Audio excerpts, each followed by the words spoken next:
ஆமா ஃபர்ஸ்ட் உங்க பேர்ல இருந்து சொல்லிடுமா, உங்க பேர் என்னம்மா, எப்படி பழக்கம், உனக்கு ஆளுக்கு எப்படி பழக்காச்சு என்ன ஏதுங்கிறத கொஞ்சம் சொல்லுங்க. யாரும் ஏற்கனவே கல்யாணம் ஆச்சு இல்லாத கேட்டு சொல்லுங்க. என்னோட நேம் தேவிகா ஸ்ரீங்னா. நான் கவுந்தப்படியில தான் இருக்கேன். ராகுல் வந்து என்னோட இன்ஸ்டா ஃப்ரெண்டு ஃபஸ்ட்டு. அவர் வந்து அவருக்கு லவ் ஃபெயிலியர் ஆனது ஏ டு செட் எல்லாமே தெரியும். நல்லா ஷேர் பண்ணி பேசி பழகின ஃப்ரெண்டு தான் நாங்கள். அவர் ஒரு கட்டத்தில் நான் அவங்க அம்மா எனக்கு இன்ட்ரோ பண்ணி கொடுத்தாங்க. அவங்களோட பிரச்சனையெல்லாம் என்கிட்ட சொல்லும்போது ஒன்றும் இல்லாமல் சரியாயிருன்னு சொல்லி ஆதரவு கொடுத்த ஒரு பொண்ணு தான் நான்.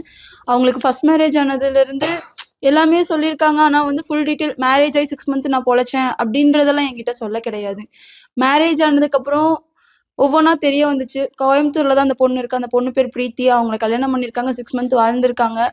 அது ஒரு பக்கம் விசாரிக்கும் போது அவங்க அம்மா டார்ச்சர் பண்ணதுனால மட்டும்தான் அந்த பொண்ணும் போயிடுச்சு.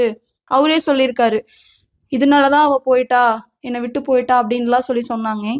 நான் இருந்துட்டு விடுப்பா ஒன்றும் இல்லை, நல்லா இருந்தோங்கண்ணா. ஆனால் வாழ்க்கையில் ரொம்ப சந்தோஷமாக இருந்தோம். எந்த ஒரு பிரச்சனையும் இல்லை, ரொம்ப சந்தோஷமாக இருந்தோம். எங்களை மாதிரி யாராலையும் வாழ முடியாது. மேரேஜ் ஆயிடுச்சுன்னு தெரிஞ்சு வீட்டில் மறைக்க சொன்னாங்க. சரி போ கல்யாணமே பண்ணிட்டோம், இதில் என்ன இருக்குது அப்படின்னு சொல்லி நானும் அக்செப்ட் பண்ணிட்டு எல்லாமே அக்செப்ட் பண்ணிட்டு வாழ்ந்தேன். நான் எங்கள் மாமியார் 1 வருஷம் அங்கே இருக்கும்போது அதுக்கடுத்து வேண்டாம் நீங்கள் வேற பக்கம் போயிருங்கன்னு சொன்னாங்க. சரின்னு சொல்லிட்டு நானும் கூட்டிட்டு தானே போனேன். 1 வருஷம் 3 மாசம் எங்க மாமியார் வீட்டில் வாழ்ந்திருக்கேன் நான். 3 மாசம் அளவில் இங்கே லாஸ்ட் 3 மாசம் வளையக்கரை வீதி, ஈரோடு வளையக்கரை வீதியில தான் நான் இருந்தேன். நானும் அவரும் அங்க வந்துமே சந்தோஷமா தான் இருந்தோம். இந்த குடிப்பழக்கத்துக்கு எப்படி அடிமையானார்னா, என் மாமியார் வந்து கல்யாணத்துக்கு முன்னாடியே அவர் சம்பாரிச்சுட்டு வந்தாருன்னா, உனக்கு உடம்பு சலுப்பா இருக்கான்னு சரி கேட்கும் போதெல்லாம், சரி ராகுல் வாங்கிக்கோ, சரி குடிச்சுக்கோ அப்படின்னு சொல்லி கொடுத்து காசு கொடுத்து வீட்லயே வாங்கிட்டு வந்து குடிக்க வச்சு பழகுனது தான் இந்த பழக்கம். அது ரொம்ப காலப்போக்கில் அதிகமாயிருச்சு. மேரேஜ் ஆனதுக்கப்புறம் நான் சொன்னேன், அம்மா இது லைஃப்ல செட் ஆகாதுமா, இப்படி குடிச்சு பழகாதீங்க அப்படின்னு சொன்னதுக்கு, அப்ப நான் பழகுறேன்னு மொத சண்டை என் மாமியாருக்கு எனக்கு இதனாலதான் வந்துச்சு. ஒரு கட்டத்துல இது ரொம்ப அதிகமாகுச்சு. என் மாமியார் வீட்டுல இருக்கும்போதே ரொம்ப அதிகமாச்சு. என் மாமியாரையும் மீறி கேள்வி கேட்கும் போது அவங்களையும் போட்டு சித்திரவதை பண்ணாரு, என்னையும் அடிச்சாரு. அது எல்லாமே அக்செப்ட் பண்ணிட்டு வாழ்ந்தேன்னா ஒரு கட்டத்துல சொல்லவும் தான் நான் இங்க வந்தேன். அது இப்போ இருக்க அதிகமாகி ரொம்ப ப்ரெஷர் ஆக ஆரம்பிச்சு, ரொம்ப அடிக்க ஆரம்பிச்சிட்டாரு. நான் அதையும் அக்செப்ட் பண்ணிட்டு இருந்ததுன்னா இப்போ பொங்கலுக்கு எங்க அம்மா வீட்டுக்கு வந்ததுக்கு அப்புறம் தான் இந்த பிரச்சனையே ஆச்சு. நல்லாதான் இருந்தோம்னா நான் வாழ்க்கையில ரொம்ப சந்தோஷமா இருந்தோம். ராகுலுக்கு முதல் திருமணம் எப்ப நடந்துச்சுமா? அண்ணா அது தெரியாதுண்ணா. நான் கூடுதர கோவில்ல தான் ஆச்சு. பவானி கூடுதர கோவில்ல தான் மேரேஜ் ஆச்சு அவருக்கு. அந்த பொண்ணு பிரிஞ்சு போய் எவ்வளவு நாள் ஆயிருக்குமா? அவங்க இப்போ போய் இயர்ஸ் வைஸ் இருக்கா. நான் 6 மந்த் வாழ்ந்திருக்காங்கண்ணா. உங்க மேரேஜ் ஆகி எவ்வளவு நாள் ஆச்சுமா? எனக்கு 1.5 வருஷம் ஆகுதுங்கண்ணா. அவருக்கு ஏற்கனவே மேரேஜ் ஆயிடுச்சுன்னு தெரிஞ்சுதான் மேரேஜ் பண்ணியாவா, இல்ல மேரேஜுக்கு அப்புறம் இன்னும் நீங்க மேரேஜ் பண்ணிட்டதுக்கு அப்புறம் தெரிஞ்சது? மேரேஜ் பண்ணதுக்கு அப்புறம் தெரிஞ்சதுங்கண்ணா. அதுக்கு முன்னாடி அவருக்கு ஏற்கனவே மேரேஜ் ஆனது தெரியாதுங்கண்ணா. அப்ப அவருக்கு ப்ராப்பரா டிவோர்ஸ் வாங்கியிருந்தாரா? அப்படி எல்லாம் எதுவும் தெரியல. ப்ராப்பரா டிவோர்ஸ் வாங்கிட்டாங்கண்ணா. ஷீட் முதற்கண்டு காமிச்சாங்க என்கிட்ட. அதுக்கப்புறம் ஆக்சுவலா ராகுல் இந்த யூடியூப் தவிர வேற என்ன வேலை செஞ்சுட்டு இருந்தாரு? அண்ணா அவரு ஒரு கம்பெனிக்கு போயிட்டு இருந்தாரு. அதாவது வெளிநாட்டுல இருந்து வர போட்டோஸ்லாம் எடிட் பண்ற போட்டோ எடிட்டரா இருந்தாருங்கண்ணா. பள்ளிப்பாளையத்துல ஒர்க் பண்ணிட்டு இருந்தாரு. அதுக்கப்புறம் இப்ப அவங்க அம்மானாலேயே பிரச்சனை வந்து தேவையில்லாம ஓனருக்குலாம் ஃபோன் பண்ணி பேசி ப்ராப்ளம் வந்ததுனால இப்போ அவர் அந்த ஒர்க்கை வந்து டிஸ்கண்டினியூ பண்ணிட்டு ஃபுல்லா ஷூட்லயே இறங்கிட்டாரு. வீடியோ பண்ணி ப்ரொமோட் பண்ணி எடுத்துக்கலாம், ஸ்டோரி போட்டு எடுத்துக்கலாம்னு சொல்லி வீட்ல இருந்தே பண்ண ஆரம்பிச்சிட்டாரு.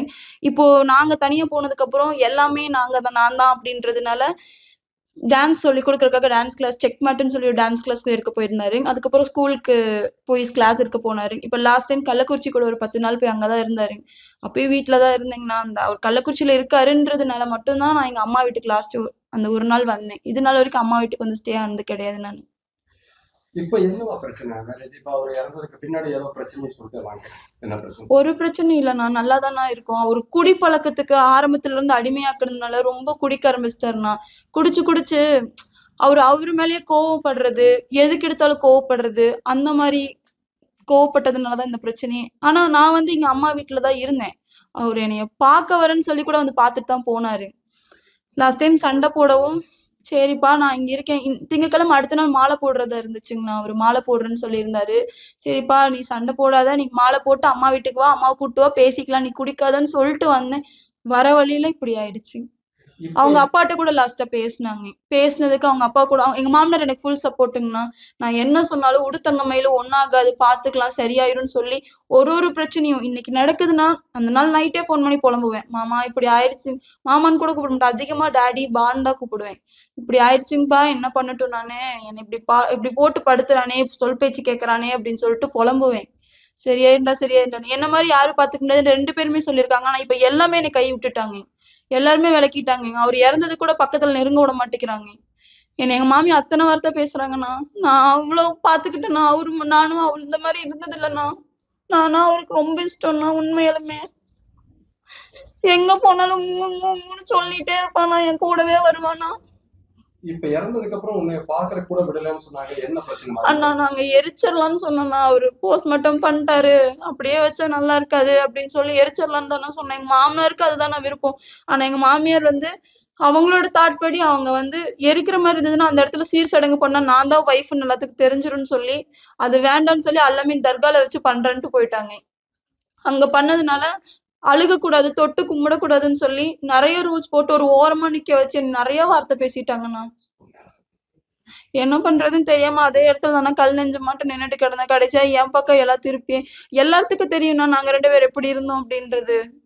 பசங்கள்ல இருந்து எல்லாத்துக்குமே தெரியும். இப்போ அதாவது மருமகள் உங்க மாமியார் ஏத்துக்க மாட்டேங்கிறாங்களா இல்ல வெளிப்படுத்திக்க மாட்டேங்கிறாங்க? வெளிப்படுத்திக்கவும் மாட்டேங்கிறாங்க. இருக்கும்போது வந்து பையனை குறை சொல்றது எல்லாமே பண்ணாங்க. அப்பயுமே அவன் அப்படி சொல்லாதீங்க, அவன் ஒரு கட்டத்துல நல்லபடியா வருவான், வேலைக்கு போகாத, குத்தி காமிச்சு ஒவ்வொன்றும் எங்க வீட்டுக்காரர் சொல்லும் போதெல்லாம் சரியாயிரும் சரியாயிரும் அவருக்கு நான் ஆறுதல் கொடுத்துட்டு இருந்தேன். எங்க மாமியார் அவ்வளவு டார்ச்சர் பண்ணாங்க. அப்படி இருந்து அக்செப்ட் பண்ணிட்டு தான் இருந்தாரு. இல்ல இப்ப அவரு கணவரா அவர் இறந்ததுக்கு பின்னாடி அவருக்கான சடங்குகளை மகளா மனைவியா நீ செஞ்சியாமா? எல்லாமே செஞ்சுட்டேண்ணா. என் அம்மா வீட்டை தானே செஞ்சேன். யாருமே வந்து சடங்கும் பண்ணல, எதுவும் பண்ணலண்ணா. பண்ற கூட வந்து நிக்க மாட்டேன்ட்டாங்கண்ணா. அவர் இறந்தாரு எல்லாமே என் பக்கம் திருப்பிட்டு எதுவுமே பண்ண மாட்டேன்னு சொல்லிட்டாங்கண்ணா. இப்போ ஒரு ஆறுதல் கூட வந்து நிக்க மாட்டேங்கிறாருங்கண்ணா. எங்க மாமனார் என்ன பிடிச்சி அழுதாரு. அங்க போனதுக்கு அப்புறம் எங்க மாமியார் கூட சேர்ந்துட்டு எதுவுமே பண்ண மாட்டேன்ட்டாங்க. இப்போ தன்னந்தனியா என் புருஷனையும் இழந்துட்டு இப்படி உக்காந்துட்டு இருக்கேன் நான் இந்த கோலத்துல. லாஸ்டா அவரு சாவறதுக்கு முன்னாடி எனக்கு ஒரு முளை பூ வாங்கி கொடுத்தாருண்ணா. அதுக்கப்புறம் முழுசா எல்லாத்தையும் இழந்துட்டு உட்காந்துட்டேன் நானு.